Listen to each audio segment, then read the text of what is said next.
Welcome to Momentum March, where we don't wait for momentum, we create it. I'm Tristan Jean, business mentor and social sales expert, and I built a high-cash, low-lift business model that scales to six-figure months without overworking, overcomplicating, or resetting to zero every month. Here, we're stripping away the fluff, cutting through the noise, and focusing on execution. I'll show you exactly how to position your offers so high-ticket sales are an instant yes. Refine your messaging so dream buyers see you as the only option. Implement sales strategies that fuel momentum without launching all the time. And stack inevitable high cash months in 20 hours a week or less. This is where you stop consuming and start executing. Because the secret to monetizing momentum, it's in the doing. Let's get started. Okay, answering questions from the community today. So the first question I got is, I have an engaged community, they're buying, but when I launch, I feel like I should have way more people buying. I feel pretty confident about my content and messaging. So if you have a pretty engaged community, they're interacting with you, but you are getting lackluster responses when you launch a new program that is a perfect fit for your community, this usually happens when you have an emotional buyer-based community. So they really like that connection. They really like that interaction. But we're missing a few key things to get them to move. We need to remove some conversion gaps. We need to increase urgency and trust. And we may need to attract different buyers as well. So even though you're growing, we may not be attracting ideal client buyers. So one way that we do this really is by removing unspoken objections. And I think we're going to talk about this a lot next week. I don't believe we talked about it this week. But we are really going to get into high value problem and desire positioning so that clients don't even come with objections. It completely removes all the friction in the buying process. Right now, your audience is probably thinking, will this really work for me? Is this really the missing link? So we need to shift buyer belief, shift that perspective. This can be done through content like, if you think XYZ, that's exactly why you need this. Or worried about XYZ, here's how my method makes it feel, and then whatever feeling they want. Also, we probably need to put in some cost of inaction content. And again, that's the high value problem, high value desire positioning that we're really going to dive into in week 2, I believe.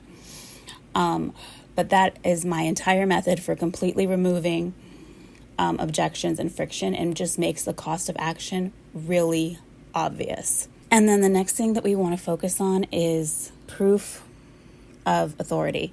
So I don't care if your results are from you or from your clients, or if they're from a month ago or 3 months ago or 6 months ago. You need to be showcasing the proof. Show the results that your clients are getting. Show the return on investment. And this can be emotional, mental, or financial. This doesn't have to be like, hey, this client made $50,000 from, one post or from using my method. This can be clarity they've gained, confidence they've gained, or financial return. And then look at the CTAs you're using too. If you're using the same CTA, maybe it's DM or maybe it's a link in bio, try new CTAs, try comment. Make sure in your CTAs you're being super, super, super specific, qualifying those leads so that they can self-identify. So comment this keyword if you, and then the super specific transformation that they want. And then finally, go back through this week's training about offer positioning, looking at the transformation pillars in your offer, and making sure that you are testing out those different transformations in a super specific way in your content so that clients can see the exact transformation they can get. And if you do all of those things, then we should definitely be increasing conversions. Question 2, why do I feel like I'm repeating myself in my content but still not gaining any traction? So if you're asking this, you've probably heard that we need to be repeating ourselves so much in our content that we feel sick of it. And that is true. But we need to remember that your clients need repetition, not monotony. So we need to make sure that we're repeating ourselves in different ways.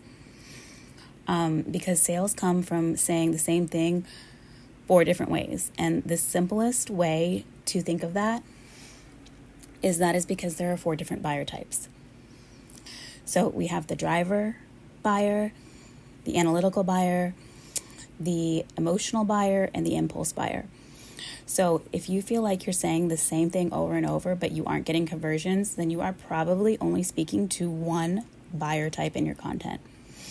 And usually this tends to be the type of buyer that we are. That comes naturally to us. That is how we speak. That's who we attract. And you probably might have a lot of those buyer types in your audience, but that means that you are leaving money on the table from all of those other buyer types who you aren't activating with your messaging because they need different messaging to convert.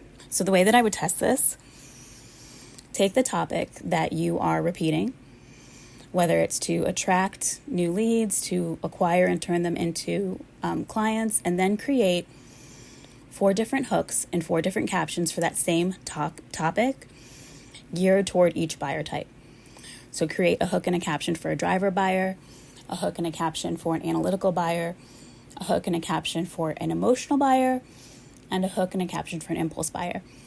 And I would test these. And something I also like to do is test week by week. So like 1 week I'll focus on driver and analytical buyers. The next week I'll focus on emotional buyers. And then I try to see which week I got more conversions, more conversations going. And that helps me to see what my audience is primarily made up of. And then I double down on that content. So that's the first thing I would do is test out creating content for the different buyer types. Okay, question 3. I'm attracting people who say they love my stuff but can't afford it. How do I change my messaging so I attract people who are ready to invest? This usually happens because one of 3 reasons.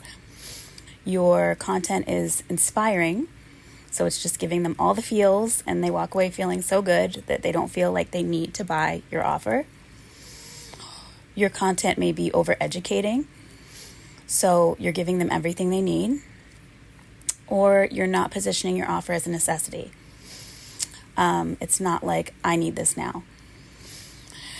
And one reason that this happens, that I see a lot of, that became really popular towards the end of last year, beginning of this year, is having like a free Telegram channel or a free community. Unless you are very strategic in having an incubator group like that, like a free community or a free Telegram, that is why you're losing conversions. You're using that to inspire and educate, and you're not using it strategically as a marketing channel or a sales pathway. So the first thing I would say is if you have a free incubator community, a Telegram, or a free Facebook group, you need to pull back in that group and make sure that every message you're dropping in there is being used as a strategic marketing pathway, not just to warm them up, not just to nurture them. It has to be used very strategically. Then we have to see how to use your content to convert instead of educating, inspiring, or positioning your offer as it's just nice to have. And really, there's one type of messaging that can solve all of those problems, and that is high value problem messaging with high value desire messaging. So I talked a little bit this week about how I don't use desire marketing anymore, and I also don't use pain point marketing anymore. So I use high value problem positioning and high value desire positioning. And what this type of messaging does is completely removes any objections, any friction, and instantly positions your offer as a must-have by highlighting the cost of inaction. And I'm going to go really deep into this training this coming week with examples and everything. So that is definitely going to get taken care of. But essentially what you're going to be doing is taking the highest value problem or symptom that your client is experiencing now and pairing it with the highest value desire or transformation that they can get from your offer. Essentially, it's like problem aware or symptom aware, but on steroids. So definitely going to get into that. For now, Make sure that you're using the training from this week about your offer positioning, that you go through the five layers we looked at for offer positioning, and make sure that you're starting to use that in your content. Okay, question 4. How do I know if my messaging is actually landing? Are there signs I should be looking for before I assume I need to change it? I love this question because the number one thing clients say to me when they come to me is, I know there's something wrong with my messaging. I know there's something wrong with my messaging. And that's true like less than half the time. A lot of my clients come to me with really dialed in messaging. So I love that you're looking for signs instead of just like saying you need to change your messaging. We do need to change it at times. So here are some things you can look for. If your messaging is working, then when people inquire about working with you, they're going to start repeating your words back to you. In DMs and comments on sales calls, even clients you currently have who you want to retain. That's really the number one thing. If your messaging is landing, they're going to speak to you with the same words that you're using in your marketing. So they're going to name your programs. They're going to name the transformation the way that you're talking about it. They're going to call your mastermind by name. Obviously, you're going to be getting sales. You're going to be getting messages like, oh my gosh, this is exactly what I need. They're going to ask buying questions instead of just hyping you up like, I love your stuff. They're going to be asking things that buyers want to know. For instance, buyers are going to want to know, like, can this help me specifically with XYZ problem? Or they're going to be like, hey, like, this sounds good. I know it's what I need. When are the calls? Or what's included? They're just confirming questions before they hit buy. You're going to be getting fewer or no objections. And there's going to be a faster time between when people enter your world and convert. If you're getting some of those or all of them, then your messaging is definitely landing. And we might need to amplify your results by looking at a different part of your business. We may need to increase visibility. We may need to increase conversion rates on your sales page. We may need to implement sales funnels or automation so that you're not involved in every piece of the selling process, and buyers naturally move from one offer to the next. Now, if your message isn't working or really needs to be refined, it would look like getting a lot of engagement, maybe getting a lot of likes, saves, shares, getting a lot of hyped up comments like, this is great, you're great, I love this, thank you. But no one's really taking action.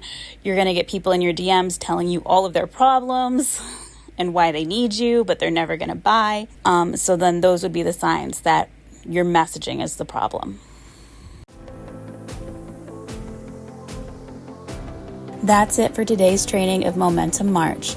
Stop overthinking, start doing. Make sure you take your action step for today. Send me a DM or tag me on Instagram so we can chat about it. I would love to hear what resonated with you the most.